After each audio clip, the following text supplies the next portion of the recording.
सकाळी जेव्हा मी T V लावलो तर टी व्हीवरती अजितदादाचा फ्लाईट लँडिंग करताना क्रॅश झाला तर हातपाय सुजायला लागले.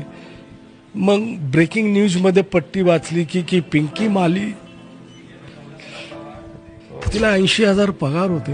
हे पैसे मी असं ठेवलेले. मला बोलले पप्पा पैसे तुमच्या खर्चासाठी ठेव. मॉडेलिंगमध्ये गेली असती तरी आज मी मुलगी गमावला नसता.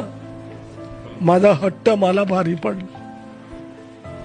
आम्हाला युपी वाले वाटतच नाही. हे मुंबईचा सुपुत्र आहे. याची दोन्ही म्हणजे मुलगा मुलगी आमच्यासमोर लहानाचे मोठे झाले. बस माझ्या मुलीची जी बॉडी आहे ते मला बारामतीमधून भेटेल की VCR कंपनी सांताक्रूजला आहे कलिनाला तिकडनं भेटेल.